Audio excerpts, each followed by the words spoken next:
of Stevens Point Plan Commission meeting, recorded October 7, 2019.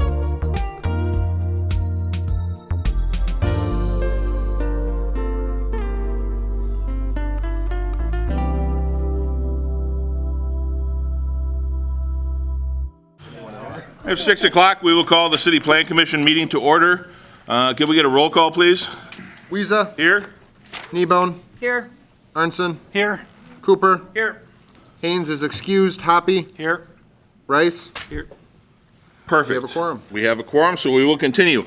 Item number 2 is the report of the September 3rd meeting minutes. Those are on page 3 of your packet, Commissioners. What are your wishes? Move approval. Thank you. Do we have a second? I'll second. Seconded by Commissioner Arnson. Any discussion? Comments from the audience? Hearing none. All those in favor signify by saying aye. Aye. Any opposed? And that is approved. Item number 3 is a public hearing and subsequent action on a request from Keller Incorporated to amend Chapter 23 of the zoning ordinance, specifically Section 23.02 Sub 2, Sub D, pertaining to setbacks for more than one street frontage. Commissioners, page 22 of your packet. Kyle, I will let you have the floor on this. Thank you, Mr. Mayor. So before you today, we've got a request. I'm going to be frank. This request was sparked by an addition at Scafidi. However, I want you to note that staff has reviewed this on its merits and much more than just Scafidi's request. And that request is to reduce the street setback from properties that have 2 street frontages. So right now, the B4 commercial district requires the following, which allows for reduced setbacks on 3 or more public streets, or allows for a reduced setback on 2 interior, or on a street frontage that has 2 interiors, or that is an interior lot with 2 streets. So I know this is a little bit confusing, but basically it does not allow for a reduced setback for a corner lot. So it allows for reduced setbacks with 3 or more streets, or an interior lot with 2 streets. So not necessarily a corner lot. So in this case, the applicant has requested a reduced setback for the Scafidi addition that's going in right now, or I should say new building. That'll be another auto body repair shop on site. And as you know, Scafidi is on the corner of Green Avenue and Stanley Street. So the previous code would not apply in this instance without an amendment to that code. With that being said, we've reviewed this and taken a lot of things into consideration, one of which being that the M1 industrial and manufacturing ordinance currently allows for a reduced setback for 2 street frontages. It does not distinguish between an interior lot or a corner lot. So there are, basically the point I'm making is there's another section of the zoning code that already allows this. So I think if we want to encourage density, we want to encourage increased value, it would be appropriate to permit the ordinance amendment because essentially what it does is it recognizes that with 2 street frontages, you have a reduced buildable area. And so you can't have necessarily as high value development. You're more limited in parking and setbacks because of the larger street front setback. So I think if we were to permit one of those to be reduced, you're again encouraging density, you're encouraging value on the site, and again, you're also going to be in line with other sections of the existing code. Let's see. So with that being said, I've summarized those findings here. I also want to note that this is in line with the comprehensive plan, placing emphasis on infill, density, and this allows for that. Right now, the setback for the B4 district is 25 feet. I would recommend that we allow for the following, which is a reduced street front setback down to 15 feet on one of those streets. That could just be approved. Another thing that we've talked about in the past is the conditional use within the zoning code. So right now, the conditional use permit is mentioned several times throughout the code, and it's really more like a blanket approval. And most times for like a traditional neighborhood overlay district request, it comes before this body and it's a stamp of approval. I think similarly, this would function the same way and may be unnecessary. Therefore, I'm requesting to remove the conditional use permit for this amendment.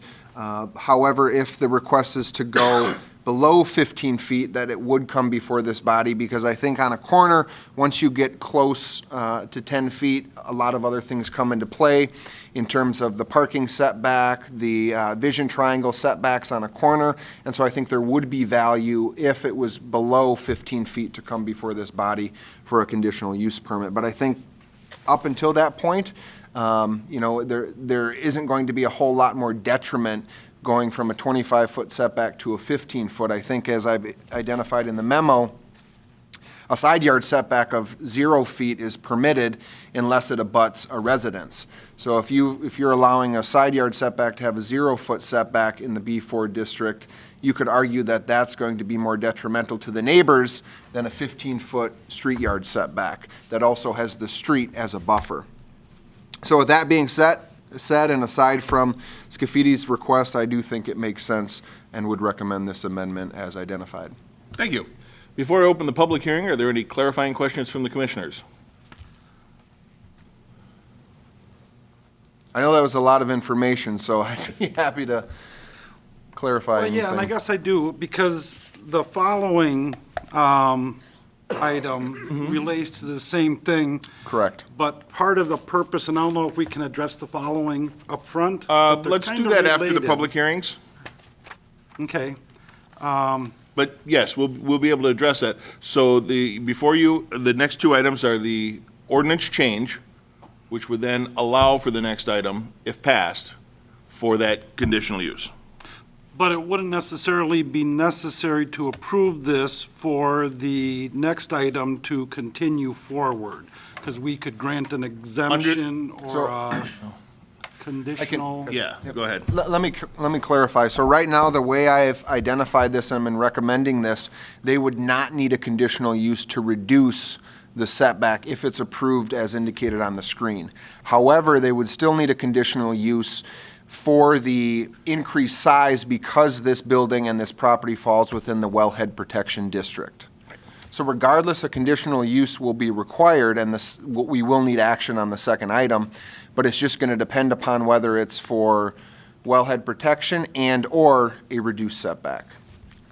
All right, so that was the idea, is that even if this doesn't pass, we can approve the other one in the second step, You can, but the request is to have a reduced setback. right. Because so it was originally approved, do you remember the date that we? May of this year. May of this year, Right. the facility was approved. Since then, plans have changed. They want to go a little bit bigger to better utilize their space, which puts this particular applicant in a situation where they need the reduced setback. But because they've also increased the size, we need to readdress the conditional use permit that was originally granted back in May. Does that make sense? Yes, Okay. yes. And again, this is not just for one, this only came to light because of this particular uniqueness to this property. We have that happen occasionally where, ordinances are on the books that we think should allow this, but we don't, and we don't bring it to light until someone asks about it. And then we're like, hey, maybe we should look at this. Well, and that was part of my question, is are we changing an ordinance for one kind of instance and exception? And that's what Kyle had addressed earlier. And it just seemed like that parking lot issue, the parking area issue over on Portage we were talking about, yeah, we could amend the ordinance or we could just grant an exemption. And it seemed to make more sense to grant the exemption rather than changing the whole thing. And I was wondering if this is one of those situations. But we don't have an opportunity in this particular application to grant an exemption. Correct, we don't. So I've identified, if you look at the way the code's currently written now on the screen, the only way that they could apply for a reduced setback is if this was an interior lot, which it is not. It is classified as a corner lot, so the above does not qualify them for a reduced setback. Does that make sense, Commissioner? Yeah, I think so. You know I- where it is, right? It's kind of a Right. pretty No, unique- and I think I didn't catch that in going through this. I thought that even if we didn't approve this amendment, we could still approve the project through If the this next was process. M1, we'd be okay, right? Correct. The M1 district, again, does permit this. And that's why I think not only does this create consistency amongst the code, but it again focuses on a more dense development. To me, it would make more sense if this were in the B4 district, because the manufacturing districts have a heavier intense of a use. So I would think in the M1, M2 districts, you know, when you've got a manufacturer that's 20 feet or closer to the road, you know, it's going to be more detrimental to a property owner across the street than it would be with an office building or a restaurant that might not be as an intense of a use. Okay? Okay, yeah, I think I'm good, thanks. All right. So then I will declare the public hearing open. Anyone wishing to offer testimony on this, please step to the lectern, name and address for the record. Public hearing is still open. For the third time, the public hearing remains open. Seeing no one wishing to speak, I will declare the public hearing closed. Bring it back to the commissioners for action. Commissioners? I have a quick question. So really, Kyle, basically what we're doing is trying to bring a little bit more consistency to this whole kind of business industrial zoning area. I think consistency, yeah, and to further dense development. Again, and also remove the conditional use permit request. You know, we've talked about in doing the zoning code rewrite to remove some of these approvals because they become, you know, very common, like the, you know, the T&D district, the overlay district that allows for reduced setbacks for residential homes. You know, in my time with the city, I've never seen one get denied. And it's been, you know, they're all pretty straightforward. They all make sense. Yet why do we still require them to come before this body? And in the 8 years I've been here, they've all been approved. There hasn't one that's been denied. So similarly, I think this makes sense to remove that conditional use requirement unless it's below a 15-foot setback. Okay. Any other thoughts? I will move approval of the ordinance amendment as presented. Second. Seconded by Alderperson Kneebone. Discussion there? Comments from the audience? Seeing none, all those in favor signify by saying aye. Aye. Aye. Any opposed? And that is approved. Item number 4 is on page 26 of your packet, Commissioners, rather. The public hearing and subsequent action on a request from Keller representing the property owner for a conditional use permit amendment to increase the size of a vehicular automobile repair facility within the Wellhead Protection B District and possible reduced setback at 733 Stanley Street. Obviously, we don't need the reduced setback now, right? All I we would need- still ask that this body make a recommendation in Okay. the event that Common Council does decide to require the conditional use permit, Okay. then this body has acted appropriately, Already so they acted. could take Makes action sense. on that. So, same thing. Basically, this is just a request to increase the size of a facility that was approved back in May. And Kyle, I'll let Yep, you. and they also are encroaching in the setback, so if the previous amendment discussed gets approved, it may be irrelevant, but again, I would ask the body to also include the reduced setback.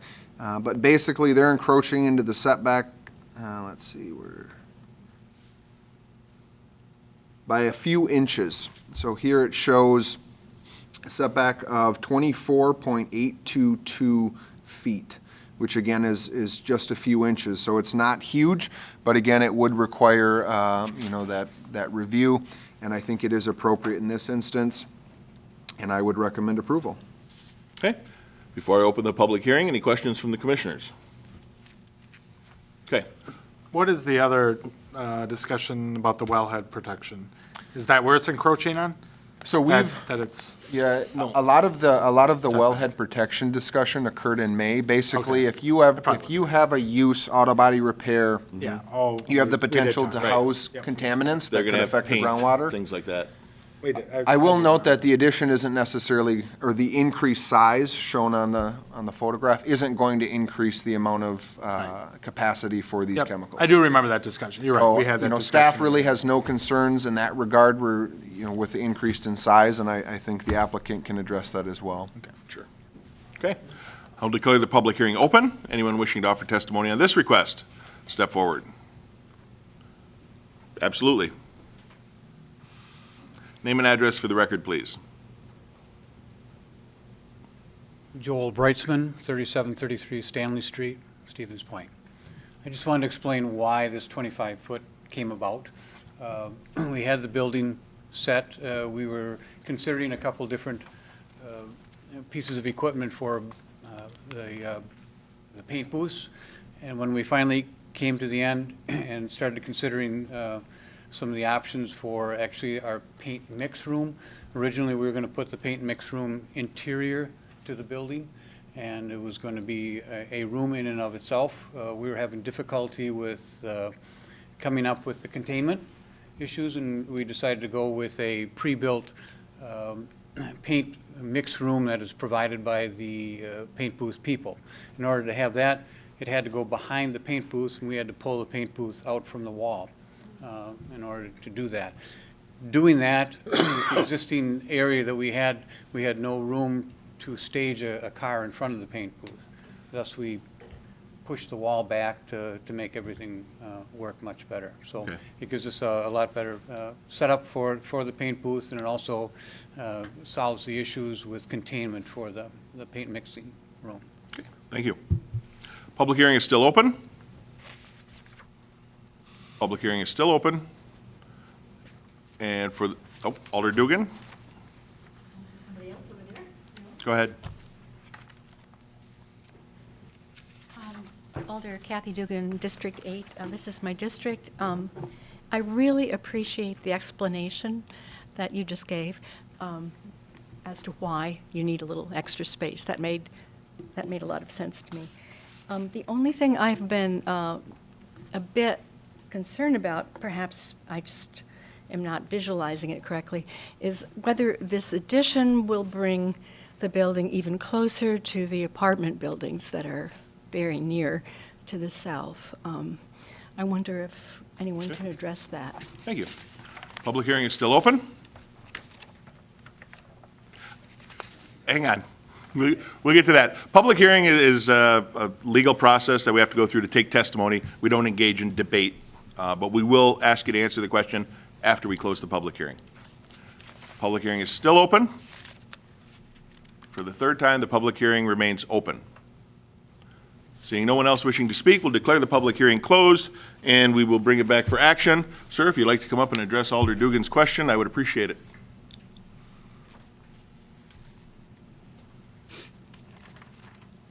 Yes, did I state again, Joel Brightsman? Nope, we're good. Okay.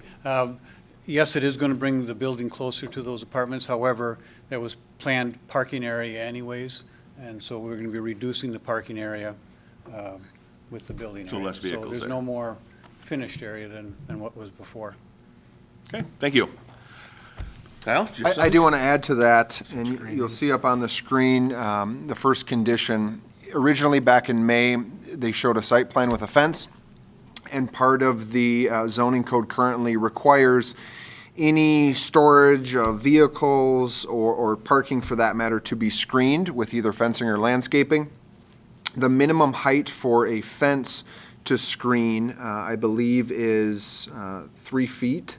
So I have, again, because of the proximity of the residents to the south, I've recommended that the area to the south shall be fully screened with a minimum height of a 6-foot fence on that southern border to ensure there is a buffer from lighting and noise that does exist, as well as the other requirements from the May conditional use permit to carry forward, and I believe there were 11 of those, which primarily are in regards to the chemicals stored on site. Okay, commissioners, what do you wish, Alder Kneebone? Yeah, since you brought up the fencing, I was looking at that and thinking, if I'm living right across the street and I'm seeing this 6-foot fence, probably we couldn't require landscaping along the fence just to kind of break that up for the other residences, but it might be a nice gesture for the neighborhood. To kind of put a vegetative, put some greenery between the fence and the houses. So just kind of throwing that out there as, Let's as hang on to something that might be a good neighborly thing to do. Okay. But Are there any other questions or comments from the commissioners? Well, Commissioner Arnson? I just, when I was looking at this and looking at the whole package, the conspiracy theorist in me came out and said, they're asking for an amendment to increase by 2 inches. No, that is not the case. Well, that's the amendment to the ordinance or the code in the previous one that we just voted for. Yes. But that also, that's something that we would be voting on here if we didn't approve the amendment here, correct? Yes, but this is for the conditional use, just because there's additional size, and I don't know exactly what the additional square footage is, but it's more than that 2 inches. Because of the additional size, it now, Right, but it encroaches on the setback by 2 inches. roughly, yes. And so anyway, they got this big, long stretch of Green Avenue here that now they've changed the setback for that portion from 25 feet to 15 feet. And again, I don't know if that's an issue, if that's a problem, but it's just something I thought about when I was reading this stuff, and Okay. thought I'd throw it out there just because. Okay. Well, so we would be making the ordinance recommendation that we voted on previously, regardless of this application. This application is what brought that to light, because we weren't aware of it. We don't have the ability or the staff to go through all of our zoning code all the time. Well, that's why we're in the process of rewriting some of this stuff. But this is not only for this. This would allow everything in the B4 with that met those two-street. But it's the first time it's come Boundaries? up, apparently. It is. Or Well, has as you this can see, gone this through is this a before? unique shaped property. I don't think we have a lot of those in the city. And going back to the corner lot, the 2 frontages, if you want to get a reduction on one, you kind of got your choice on which one you want to take, correct? I think that, is it correct, correct? yep. Okay, because I thought we went by the address, wherever, whatever. They would, That's the it's not front. identified in the amendment. Okay. But typically, with regards to the existing code that talks about an interior lot, they could choose. So actually, next month, there'll be a request for something very similar with regards to local business that is an interior lot that has a large setback on one street and is doing an addition on the southern edge, and they're requiring the reduced setback for this, one of the streets that they've chosen. All right, I think I'm done now, Good. thanks. Any other questions? If you'd like to come back up and address Alder Kneebone's question about your willingness to put in some sort of shrubberies? it's hard to tell how much of the trees have been removed Yeah. as a result of the construction. We went out of our way to try and maintain as many trees. There are quite a few trees on screening that property already. We did not want to just cut them all down and make it open. Our preference actually would be to have tree screening rather than a fence. But if a fence is still required with the remaining trees, we're willing to go ahead with that. Thanks. Thank you. Okay, commissioners. What are your wishes? Alder Kneebone, I will move approval. with the conditions outlined in the With staff report? conditions, yes, with the conditions outlined in the staff report. Thank you. Do we have a Will second? second. Seconded by Commissioner Hoppy. Discussion there. Comments from the audience? Hearing none. All those in favor signify by saying aye. Aye. Any opposed? And that is approved. Item number 5 is on page 38 of your packet, and that is a public hearing with subsequent action on a request from the City of Stevens Point to amend Chapter 23 of the zoning ordinance, specifically 23.01 sub 14, pertaining to driveway and parking requirements. Kyle? So, to give you a little history first, the City of Stevens Point has required driveway permits since the beginning of 2018. We've had standards that have existed prior to that, but it was very difficult to follow up with the enforcement of such standards because we did not require a permit.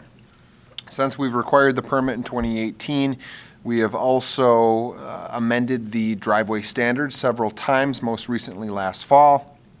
And as we've gone through another year of issuing driveway permits, there are several things that have come up in terms of, requests that, either cannot happen, or some of the ordinance that doesn't seem like it addresses the situation property or provides clarity in some instances. So the next item here relates to two different amendments that I would request to provide some clarity to the existing code, and I'll walk through those. The first one is what I would call a vehicle access area along the side of a driveway.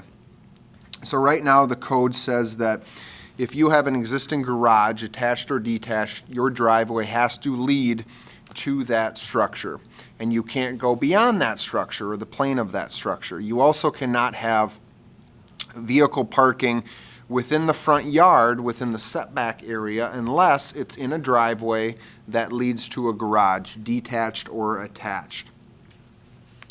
In many instances, however, owners wish to create a wider driveway outside of the confines of that detached or attached structure. One instance is that, and this more so pertains to single-family driveways, and I'll reference some examples above, but if you have a driveway that leads to a detached structure, when you open your door might be 3 feet wide and you step out. A lot of times, owners have to step out into grass, which then turns into gravel or mud that's then being shoveled on a regular basis in the winter. And we've had several requests for people that have wanted to put on an additional 2 to 3 feet so that when they get out of their car door, they're not stepping out into this area and into the grass.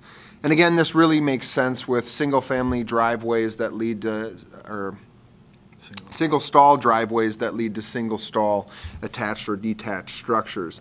The examples that I've used are above. One is a single-stall driveway. The other is a two-stall driveway that I believe only leads to a single-stall garage. So in this instance, the example on the left, you can see that there's an area that's worn out because this person in particular have shoveled that area in the winter so that they can access their vehicle when they park in the driveway. What happens in the spring is that area becomes degraded. It becomes mud or gravel, and as you can see, is not green grass. Granted, this photo was taken in the spring. The area on the right is just a single-family driveway that I'm identifying here that would permit, again, a vehicle to expand 3 feet to the east, again, to accommodate people's, again, access to their vehicles so that they do not have to encroach onto their grassed area. I think from an aesthetic standpoint, it makes more sense to allow for this. Right now, the only mechanism that would allow for this is if a property owner were to install a parking area alongside of their garage. So the example here, the recommendation that I'm requesting is that the area in red be permitted. However, right now, it is not permitted because the code says the driveway must lead to the garage. There is a section of the code, though, that does allow that area to expand alongside the garage if there's a parking stall created alongside the garage. So that would mean that they could expand out this area, if you follow my mouse, and create parking alongside the garage. However, that's not what their intent is. Their intent is just to create enough area for them to swing their car door, step out onto concrete, and not have to step out onto mud and gravel. But the code doesn't allow for it now. And they do not want to invest in creating a parking area alongside the garage because they frankly wouldn't use it and they don't want to pay the added costs to create such parking area.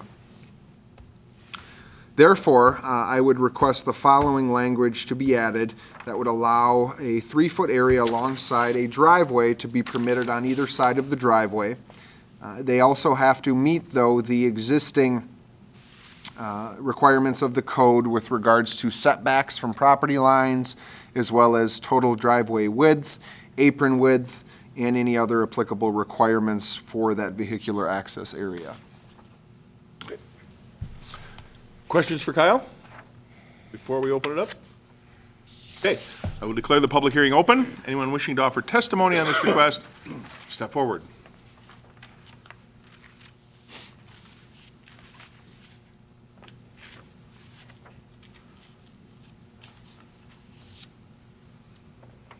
Makira Zarzua, 4th District Alder. I have a letter here from a constituent, Trevor Rourke, 601 Washington Avenue. Sorry, people are also texting me. Okay, Trevor Rourke, I'm here to share my views as a resident and not represent any group. It seems we're not paying attention. We're not paying attention to climate scientists that continue to sound alarm bells on rising sea levels, rapid glacial recession and acidification of oceans, increasing permafrost melt, releasing methane, and the like. We're not paying attention to the climate activists that learn about and sometimes experience environmental injustices happening every week. We're not paying attention to the intense flooding that is happening in Wisconsin and even in central Wisconsin. It's telling when the 500-year storm is now recurring every 2 to 5 years. So what does this agenda item have to do with the massive problem of climate change? I mean, what's wrong with adding a small flare or widening a driveway on private property? Well, there's a lot wrong. Adding driveway surface areas directly reduces our resilience to climate change. It increases impermeable surfaces, induces demand for automobiles, reduces transportation efficiency, increases the fuel needed to snowblow, and degrades habitat for bees, birds, and butterflies.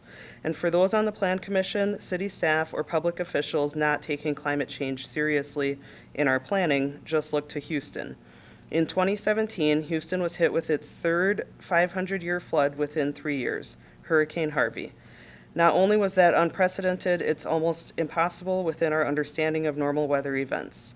One of Houston's biggest failures is its huge amount of impermeable surfaces serving its intensely car-centric urban layout. Or we could look as close as Plover this past summer. They were hit hard. Yes, we're more resilient to climate change than Plover because of some of the steps we've taken in decades past, but we need to increase our resilience nonetheless. Impermeable surfaces. Allowing property owners to add more impermeable surfaces on private property increases the stormwater load the city takes on for each new stormwater event. Our current system of stormwater piping cannot handle intense storm events. It's very evident, and I think everyone in the room knows this. How many of you in the room get nervous when each large rainstorm hits central Wisconsin nowadays? I do. I was just outside trying to clean 3 stormwater drains on Saturday because of water backing up, but realized the issue wasn't at the grates. It was somewhere in the piping. Because we have enough impermeable surfaces in our city, we should actually be working to actively reduce the square footage of impermeable surfaces so that we can handle current loads and the massive future loads our city will experience with a changing climate. Inducing demand for people to drive more. Increasing the supply of off-street parking on private property induces the demand for driving.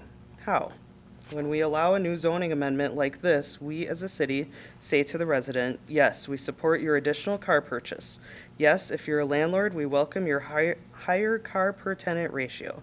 Yes, since we have massive free parking downtown, we don't mind if you drive downtown, even with short single passenger trips.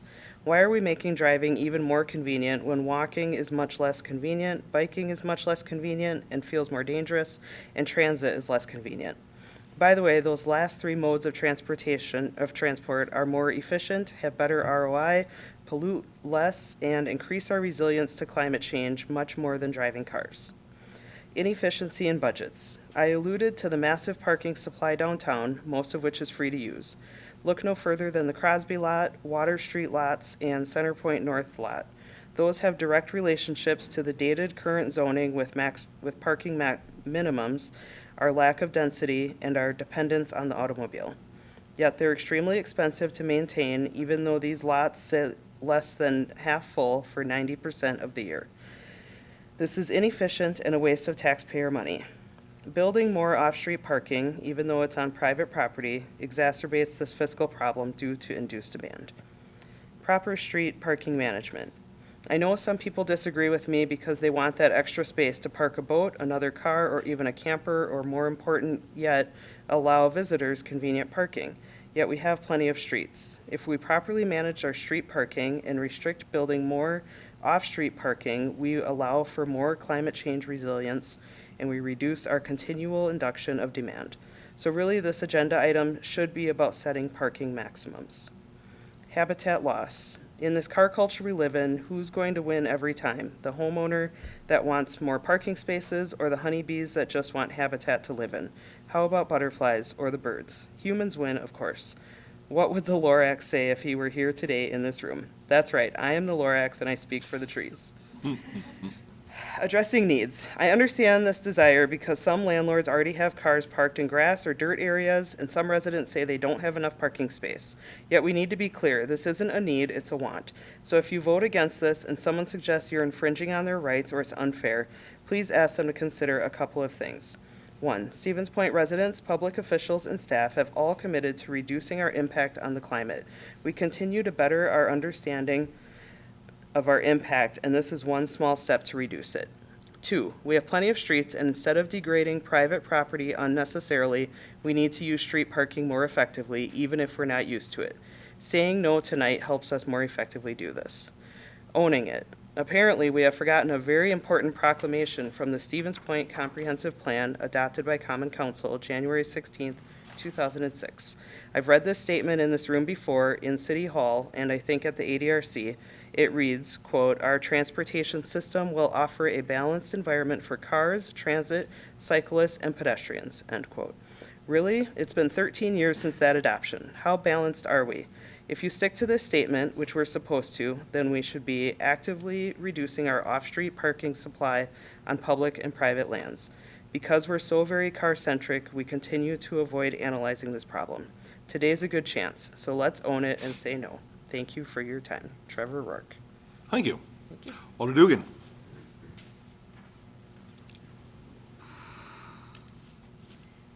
Kathy Dugan Alder for District 8. I'd like to say that I wrote that for Trevor, but I didn't. I'm very interested in our getting back to the discussion of alternate side of the street parking for Stevens Point without payment.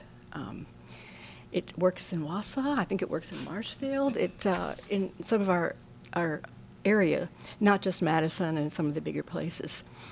That would go a long way if we could get that done and onto a committee finally. That would go a long way in helping people find spots for their teenagers' cars or for their visitors' cars. I'd like to ask if you would consider postponing this decision or voting against it, but if you would like to continue, considering it, postponing that until we've taken up, once again, the alternate side of the street parking that could really go a long way to our using, the impermeable surface we already have in the streets and allowing the citizens who already own that to use it. So I hope you would consider that. Thank you. Thank you. Public hearing is still open. Alder Jennings.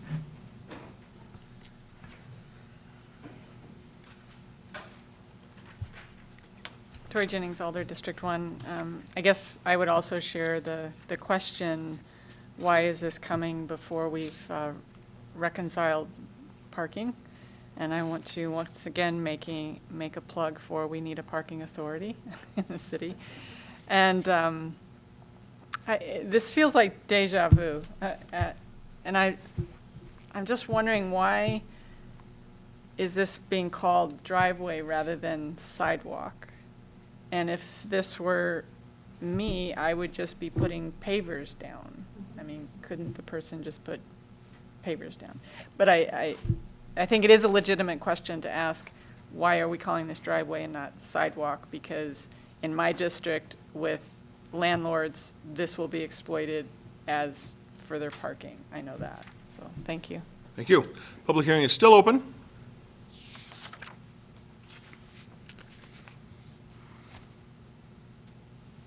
Sean Morrow, I'm the alder for Area 11. The way that Kyle has this out, I know when I walked around my area, for a lot of those single lot, for a lot of those single driveways, so on either side, I mean, the sides they have ruts, they're full of mud.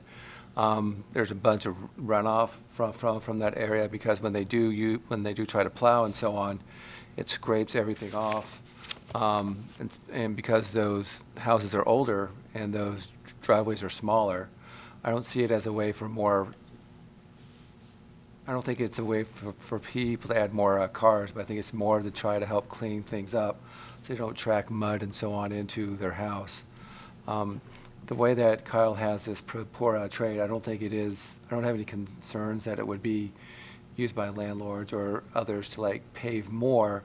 Because I know on one example that he had to like pave it on the other side for like a boat or some other thing, that wouldn't be in my understanding. My understanding is that would not be what this is for.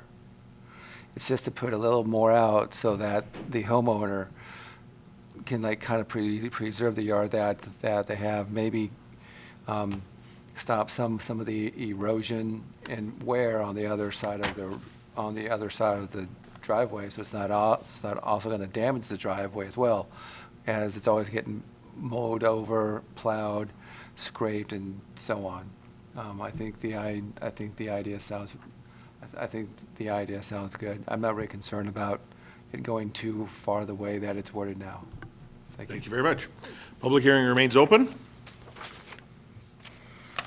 Public hearing is still open. And for the third time, the public hearing is open. Seeing no one else wishing to speak, I'll declare the public hearing closed. And first of all, Alder Zarzua, if you could let Trevor know that technically he spoke first, and we didn't wait till the last part of it, which is kind of Trevor's thing. But regardless, I want to remind the commissioners that we're not talking about adding an additional parking spot. In the example that our associate planner provided, the resident would be allowed to put in several hundred square feet of impermeable surface now, and they would be allowed to do that if they wanted to concrete the entire side of the garage and come around. They don't want to do that. They want to keep the green space. They want to minimally affect their ability to get in and out of the car. It's 3 feet, arguably, in some cases, if you had let's say a 12-foot driveway and you needed an extra 3 feet to get 2 cars in there, someone could probably abuse this. But I think that the important thing to remember here is we're trying to make it look better and more functional, rather than shoveling or plowing the side of the grass. You could put pavers in. Pavers are a great idea. And they could do that, but they wouldn't be allowed to do it under our current ordinance. Is that correct? So with the difficulty we have is if they put pavers in, I have to tell them they can't use it for parking.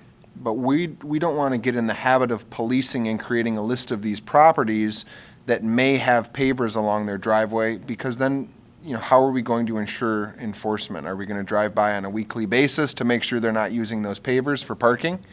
Our code also indicates that you can have a sidewalk that connects to the driveway like they do in the example on the left, but you can't have it run parallel to the driveway. If you do have it run parallel to the driveway, you have to have a barrier in between, so either fencing or a swale or landscaping to prevent it from being used, that sidewalk from being used as parking.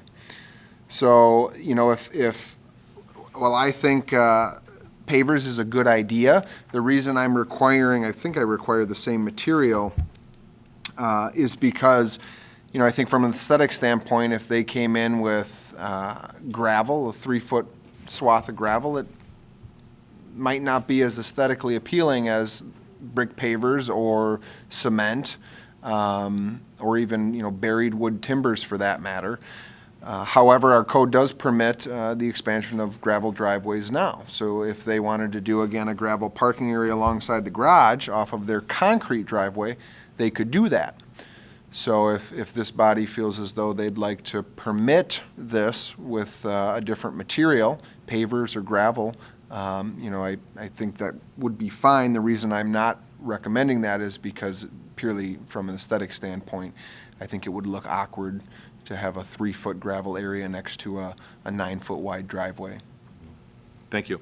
And I would submit that by approving this, we are doing the conservation thing, the sustainable thing, the environmentally conscious thing, because again, this person on the left would be allowed to put in several hundred square feet more of concrete if they wanted to.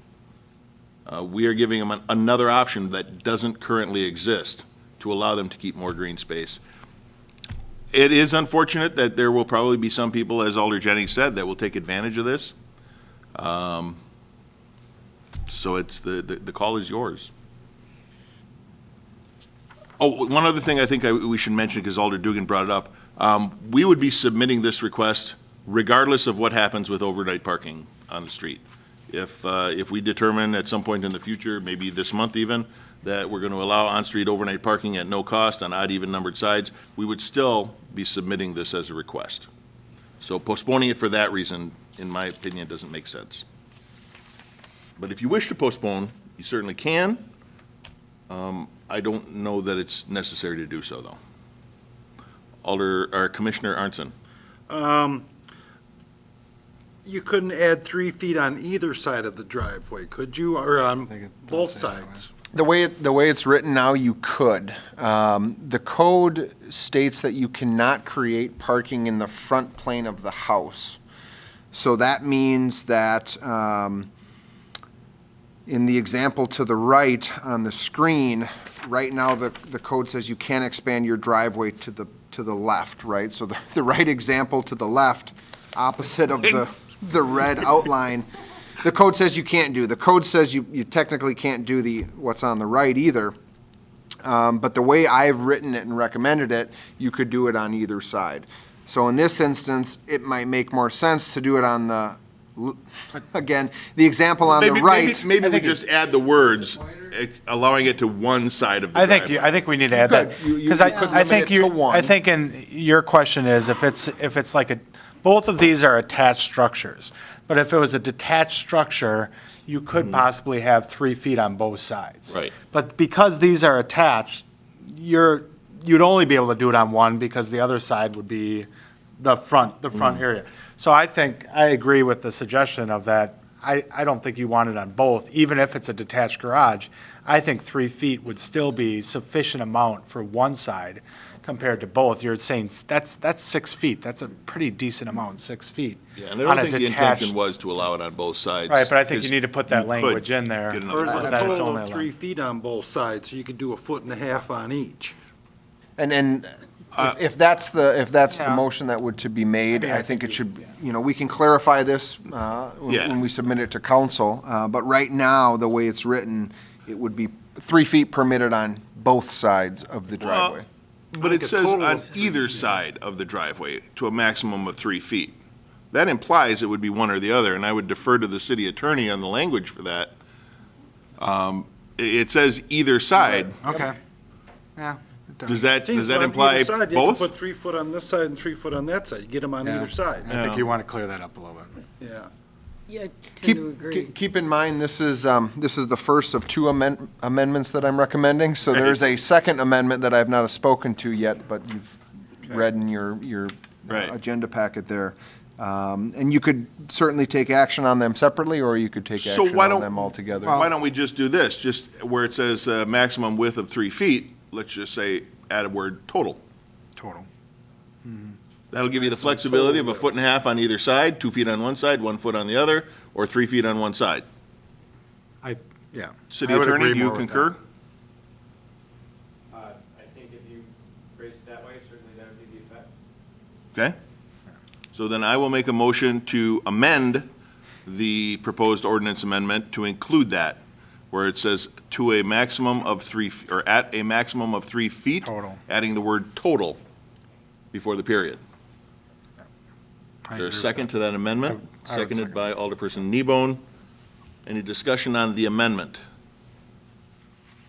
Hearing none, all those in favor of the amendment signify by saying aye. Aye. Now, back to the ordinance amendment as amended. Commissioner I'd Ernst. like to amend it again. I think that the constructed of the same materials is an unnecessary restriction.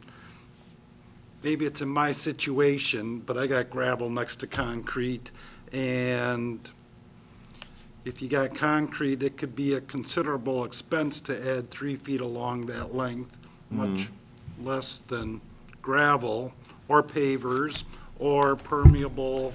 I like the idea of stone. permeable pavers. I don't know if I like the idea of adding gravel, because it's going to be a cheaper alternative than pouring concrete. I don't know if people will take advantage of that, and then you have gravel, a little swath of gravel that gets mixed in. I don't know. Well, and we They have already do. that They in do. Well, they another do do part. that. I just don't know that I like it as much. We but- have that addressed already by having, that needs to be contained by something, Okay. timbers or something to keep it off the lot, and that's our existing, I think, parking Okay. ordinance. So your motion is to strike, The access area shall be constructed of the same material as the primary driveway. okay, striking that entire sentence? And I don't know if we need to replace it with something or just If- strike it. Yeah, if it's not in there, then this would permit the expansion with gravel, following those same Yep. requirements that you mentioned. There has to be a Gravel or barrier pavers or between the permeable grass, the grass and the gravel. They still require that barrier. I don't As- have a problem with that. I don't either. I think I'd give some people options. Okay.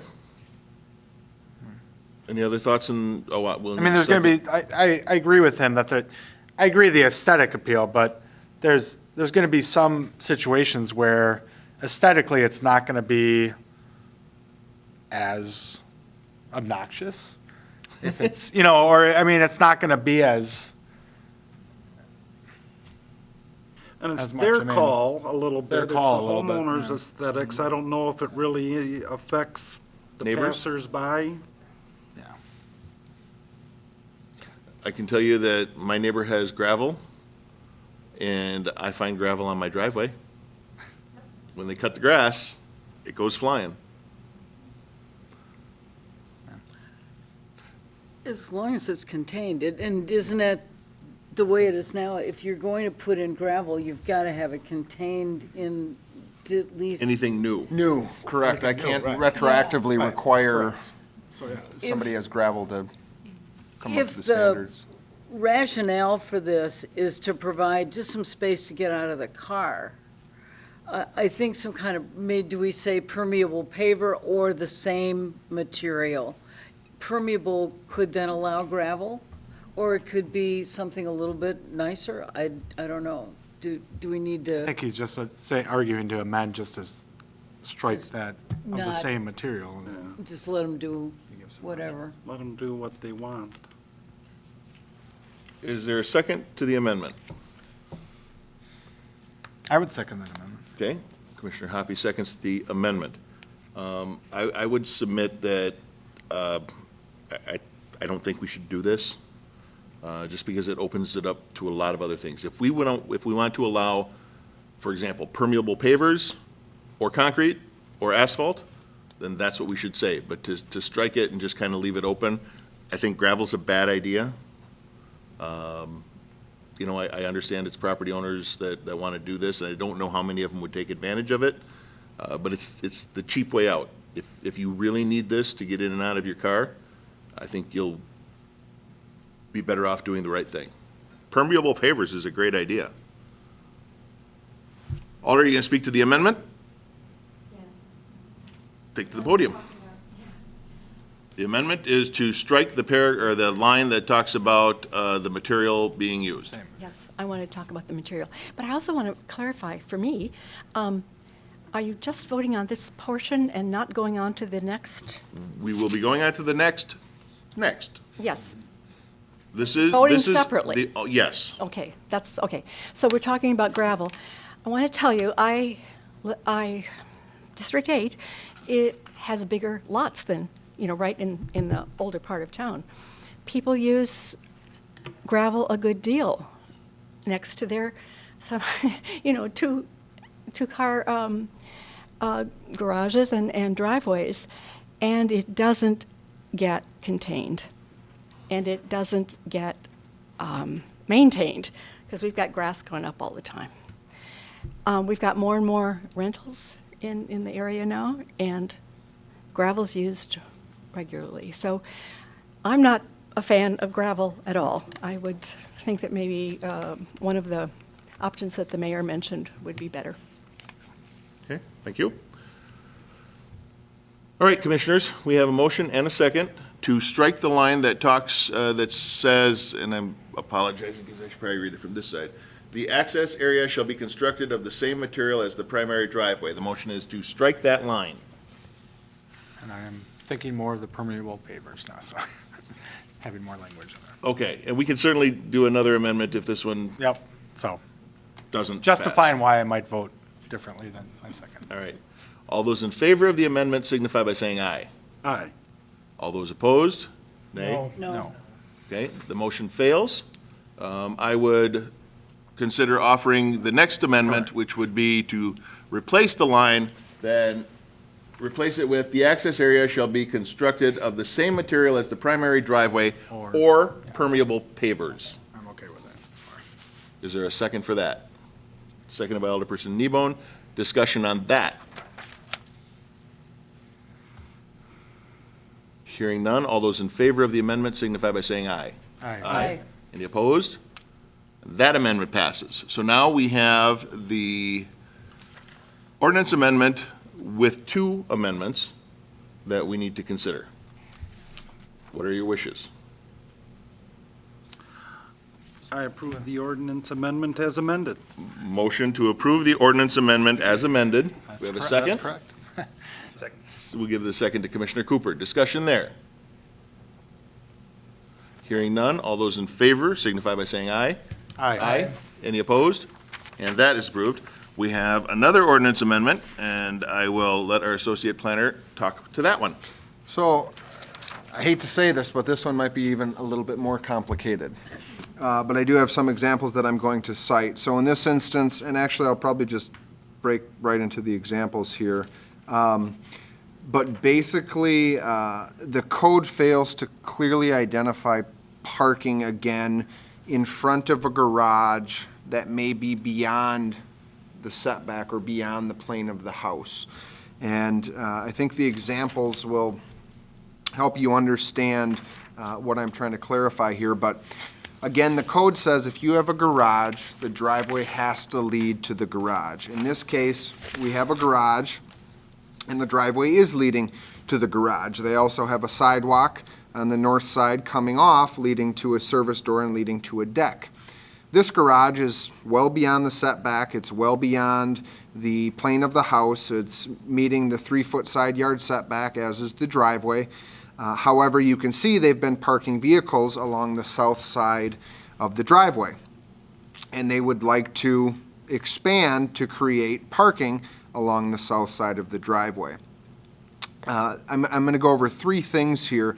2 of them are permitted in the code, and 1 of them is questionable, and I'll get to the reasons why it's questionable. But the first example here is if they did not have a detached garage, they could create an 18-foot wide parking area, showed in green, a driveway, leading to up to 4 parking stalls. I'm showing 3 there. But essentially, they could create what's shown on the site. The driveway is set back from the property line 3 feet, and they've got 3 parking stalls. Again, they could have up to 4 parking stalls the way the code is written. The only thing that I'm not showing is screening that would also be required for the parking because it's not leading to a detached or attached garage. But what I'm trying to illustrate is the amount of pavement. Again, this isn't to scale, but it's essentially doubling the size of the driveway now and creating a large parking area where the detached structure is. The second option, which is permitted under the code, would require or allow the expansion of the driveway, creating a flare 5 feet off the driveway to the south, and then creating a parking area alongside of the garage, again being 3 feet from the property line. They could essentially park within the entirety of this area. This applicant in particular may in the future expand their detached garage, and so they don't necessarily want to create a parking area alongside the garage. But the code right now would allow them to do just that, create that parking area, and then they could park alongside the garage as well as along the south side of the driveway. This is essentially what they want to do, and it's questionable as to whether they can do it, because while the section of code that talks about the width of driveways and creating a flare and creating parking alongside the driveways is permitted, there's another section of the code that talks about parking areas beyond the setback. So in this case, the code says you can create a parking area beyond the setback. In this case, the setback's 25 feet. It's beyond the front plane of the house, and essentially what they'd be requesting is a parallel stall here. It's an extension of the driveway as well. The only contradictory thing is that it's outside of the plane of the garage. So the driveway, it could be argued, is not leading to the garage. It's leading to an area south of the garage or outside of the garage area. So again, what I've provided to this applicant is that no, they could not do this. But again, they could do this, or they could demolish their garage and they could do this. Or they could build a much larger garage in the area to the south, if they do want to build, let's say, a 2-stall garage, and then they could actually bring their entire driveway out to the sidewalk and expand the entirety of the apron if they had a 2-stall garage. So what I'm requesting is that an amendment be made to the code that would allow for a parking area such as this to be established in this instance. Again, I think when you're weighing the options here, they could demolish the garage, create something like this, or expand the driveway such as this. But when you're, again, weighing those options, this is essentially still less than what would be a driveway extending all the way to the street if they had a 2-stall detached garage. It's much more impervious surface. A detached 2-stall garage would be an increased impervious surface, as would this parking area as shown, versus something like this. And there are many instances where a property owner has 25, 15, even a double lot that wants to create a parking area in their backyard. And once they're beyond the front plane of the house or the front setback, an owner could pave their entire backyard, and they could create either a very long driveway or a maximum of 4 parking stalls. They could also create a basketball court. They could create a tennis court in their backyard. They could create multiple tennis courts. They could create a structure that's 900 square feet in size. So from an impervious surface standpoint, because we don't limit impervious surface and we don't have that ratio, they could do all of the above and previously mentioned. So to me, an amendment such as this makes sense, and therefore that's why I would recommend such amendment as indicated on the screen. Okay, we will open up the public hearing on this proposal now. Alder Jennings, then Alder Dugan. Did I see another hand back here? No? Okay. Tori Jennings, Alder District 1. It seems like we're tweaking problematic ordinances because and you'll have to correct me if I'm wrong, but I advocated a long time ago that we have a percentage of green space that's required, and I think that was certainly never accepted. So now we're tweaking ordinances. The picture of the rectangle, in this particular case, they're still going to have to drive across their lawn to get to that spot because the other car is going to be there. So we're tweaking what should have been fixed by having a percentage of green space required. Thank you. Alder Dugan? Going back, Aldi Dugan, District 8. Going back to I think that last picture, graphic. That particular instance has a driveway that's long enough for 3 vehicles to be behind each other and still not be on the sidewalk. This is a situation where, first of all, they could just stay on the driveway, and they could park on the street, 24 hours a day. And that's what we need for them. Number 2, I also have lobbied for a ratio, green space to impervious. I think we need to go, I think it's time that we did that, and it's also time that we got parking on the street.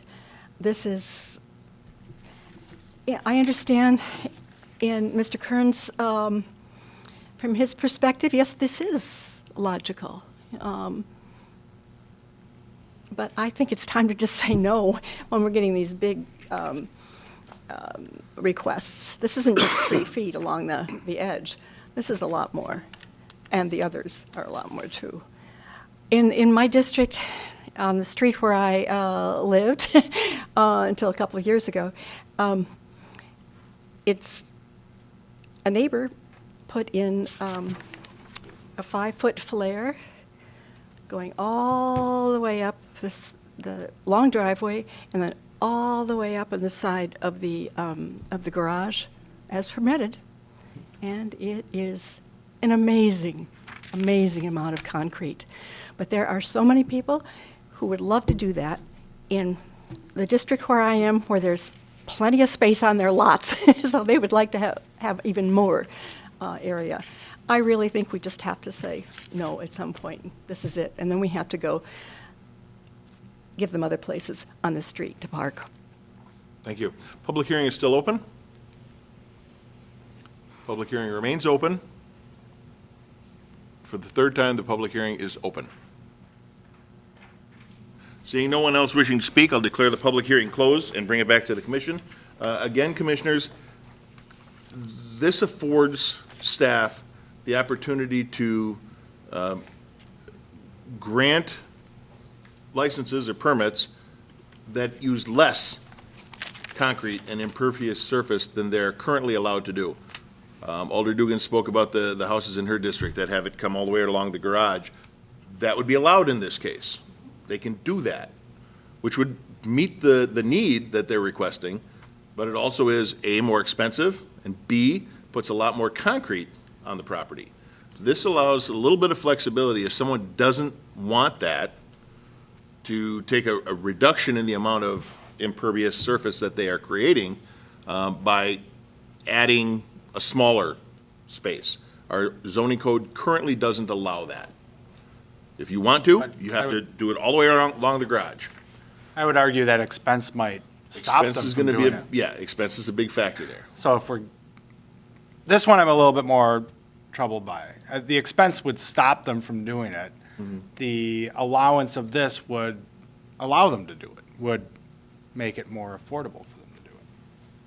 So I'm trying to flip the argument of that, yes, they could do it. No, you're They right. can do it under the current code, but that expense is stopping them from doing it. So this one troubles me a little bit more, and I know there is the discussion of the on-street parking and things like that. I have a very long driveway, and I have had visitors, and I do agree, and my driveway is very similar to this, that I've got a 2-stall garage. I can park 2, and then I can park another 4 people down the length of my driveway. So, I mean, or 3 cars along the length of my driveway, before the sidewalk. Right. So, I mean, because I'm, yeah. Any other thoughts, commissioners? Alder Nebo. Yeah, I also have some issues with this one, and I feel like we need to look more comprehensively at our parking situation. this whole problem could be eliminated with on-street parking. And I'd like to see something, seems a little more radical to me than just a couple of feet to make it a little easier to get in and out of your car. I'd like to hold off until we figure something out with our parking, and then come back and address folks. You know, at that point, they might say, yippee, I don't have to do this at all. I can now park my vehicle on the street. So that's kind of my feeling. Something this bigger, I think maybe we should wait till. So here's a couple of options, Commissioners. If that's what you wish to do, is not take action on this, you can do one of two things. You can, A, not take action, or you can, B, make a motion to postpone until a date certain, or, boy, I'd hate to say, until the overnight parking issue is resolved, because that's going to go on for decades. Pretty gray area. Maybe until after the next ordinance amendment of overnight parking? Or you can just say postpone it until, you know, we make a decision on it. We can allow staff to bring it back after the next time we change the overnight parking ordinance. If nobody makes a motion, then it just kind of goes away. Well, it doesn't go away. There's no action on it. Right. And we could bring it back. No, that's a no If action. we get the one, right. idea that if you want to wait till this next round of overnight parking discussions is completed, we can bring it back after that without taking any action. You don't have to do any action, you don't have to do anything at this point. We will just internally tell staff to bring it back the next time we have the, after we do the next round of discussion on overnight parking. It's difficult to put into words, but I think we get the gist of what we're looking at here, at least from staff perspective. I would make a motion to that intent that you just stated, Okay, so that we, I don't want to put words in your mouth, but I'm going to ask if Right. your Clarify wish for is me. to make a motion to postpone action on Correct. this until at least the next round of overnight parking discussions happens. yes, to that intent. I Okay. would make that motion. Is there a second to that? I'll second that one. Okay, any discussion on the amendment? Commissioner Cooper? Yep. Kyle, can I get your opinion on Sure. postponing, please? I think that's fine. We've had the code the way it is for over a year. I will say there are some other concerns staff has with regards to the code and its enforcement. And I think when we made the last notable amendment last fall, I had said the same thing. Driveways are never something that's easily discussed. And so, you know, maybe another overhaul this winter or spring regarding driveways, taking into consideration other factors like on-street overnight parking, if it's approved, would be warranted. I think some more examples could be cited as well from staff's standpoint, and we could look closer at this in the future. Okay. Commissioner Rice? Yeah, my only other concern would, echo the Alder people's, is that looking at possibly a permeable surface ratio that might help prevent certain situations like this, specifically on smaller lots, where right now it may be permitted, but practically it just doesn't make sense. So if we can look at maybe a ratio or just other total size limits, it might, again, give you another tool to limit or allow certain situations based on the total property size or layout. Sure. I would second that as well in the sense that, or second your thoughts. I was going to say, we're not making a motion here. Sorry, I'm seconding your thoughts, because again, I mean, I think the examples, exactly with the ratio, I mean, I know my house is a great example of that. I mean, it's the garage is detached, set back. It's a 2-stall garage with a workspace in the area. And it takes me 11 minutes to cut my grass, but I know to get me. 3 days to shovel? To get me into well, right, because to get me into my garage is a long area. Part of the problem, and then- mister. Well, No, got how some big big is- trees that I don't want. Commissioner, how big is your lot? My lot, I don't know. It's it's one of the long ones between McCulloch and How Center. wide? Oh, not too wide. I'd say 25 feet, maybe, Really? 25 feet? maybe more. Okay. Well, because that's I mean, one of the reasons I was concerned I about. mean, it's narrow but long. Okay. So And mine's- you're putting, mine's kind of the geez, same I'm way. on the Shark Tank here and I don't have my numbers Yeah, correct. so but- mine is 50 feet, So- mine's 50 feet wide, 100 Maybe feet if- long. yeah, maybe That's it's more like the that. older Let's section go of with that. town. Yeah, Where let's lots go are with that. small like that. Right. But if you go into the Whitetail subdivision, or even out at Alderperson Kneebone's area, the lots are much bigger. Right. So giving So a I'm- percentage could give you a That's what I'm postage-sized saying, yeah. driveway Correct.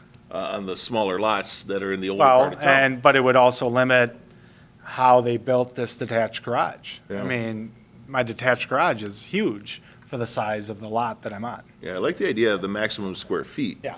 You know, you may have That's the X point, but you were amount putting me on of the square spot feet. for how. Sorry, I didn't mean to do that. I was just looking. I'm not for- great with that. I'm not Anyway, a math person. the motion is to postpone, so we've got more time Yes. to talk about Okay, this. right. Is there any comments from the audience in regards to the motion? Okay. Commissioners, the motion is to postpone action until after we go through another round of overnight parking discussions at the very least. If you're in favor of the motion, let's say all those in favor signify by saying aye. Aye. Any opposed? And that is approved. So we will bring this back after our next round of action, I suppose, on overnight parking, which could be as early as this month, but it may be later than that. Next on the agenda item is, let's see, number 6, Community Development Department's monthly report for September 2019. Kyle, do you want to take this, or are we going to give DJ his last chance at a Plan Commission report? He's Kyle. pointing at me. There's not much notable on this report. You know, we've had $2 million Beg in to value. differ. If you like potato olays, right? Taco John's did pull their permit. We did not have many other notable projects pull their permits in September, but they're shaping up to be issued in October. The Lullaby site, as well as more of the Kmart site, and a few others. And so I would think that October is going to be a very large month, and/or November, that may even put us over the $100 million mark. And that is fabulous. And that's why I was saying about noteworthy. Maybe this month wasn't that great, but if you look at our year-to-date totals, going back to 16, 17, and 18, there has been steady increases in all of this, and that is due to in no small part to the Department of Economic Development. So we understand that it's very much a team in there, and we hope to continue that momentum. As I mentioned, this will be DJ's last attempt, last meeting for the Plan Commission as our interim director. We have a new director that's going to be starting on October 31st. I believe he's going to be attending the meeting tomorrow for the master plans. So Ryan Karnowski will be starting with the city officially on October 31st. So our next Plan Commission, we will have the new director and introduce him there. Thank DJ for his temporary oversight. Kept things together very well, and we appreciate that. And as always, thank everyone else in the department for their continued effort here. Maria did have a comment as well in regards to the report, so. Who? Maria, she serves as our secretary. Really? She holds the office together for us. She certainly does. This is the glue, yeah. You better thank the secretary. This is the glue. You are the gorilla glue. No, you have a microphone in front of you. Okay. You can talk right there. Just quickly, just want to point out for the violation report, the improper parking of vehicles is at 56 for this month. So that's essentially 2 new cases for 2 different properties that we don't have existing cases for every day of this month. And I know there was a push for enforcement on improper parking, and there is a position created, the Neighborhood Improvement Monitor position, which occurs on off hours, so, you know, in the evenings, on weekends. So our office has seen a huge increase, you know, with the addition of Nathan to our staff. A lot of improper parking situations, not just with what happened, but just, you know, with all the amendments and stuff, but just parking on the grass. So our department's being asked to ramp up on enforcement, but something needs to give. This is really important to address on-street parking because we're sending out these notices, and for some of these properties, especially the older properties that are very limited in lot and just area that they have, even just for one car, is really hard. It's for us to say, you're in violation, and then they come in, it's like, what are my options? You don't really have any, is really hard for our department, and there's not a lot we can do in that situation. That's why, just really important to get that conversation going. Thank you very much. We will be addressing the on-street overnight parking at Public Works this month, so a week from today. Alder Dalton was here, but I think she left.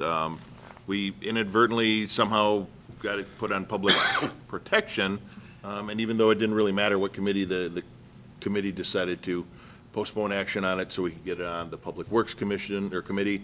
We will be doing that this month, so we will be having discussions, well, next Monday.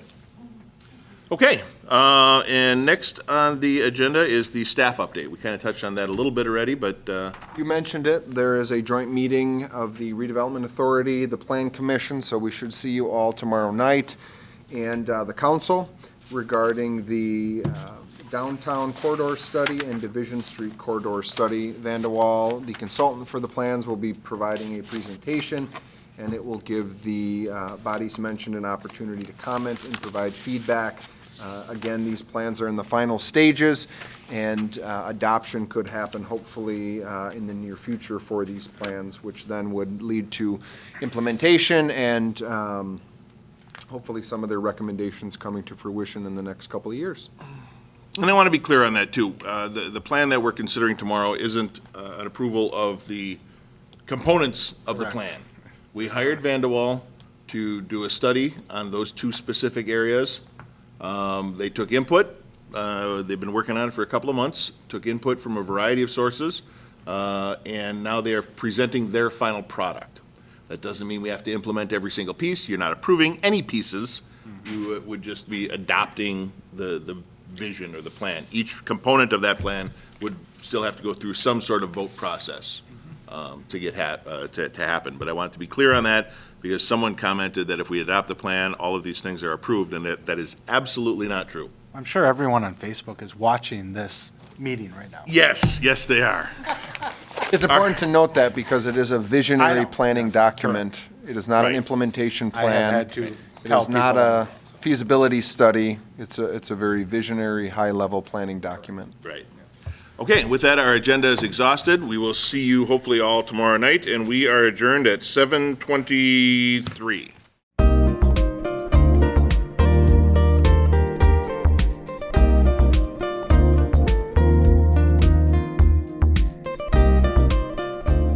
A video of this meeting is available for viewing on the city's website, stevenspoint.com/videos.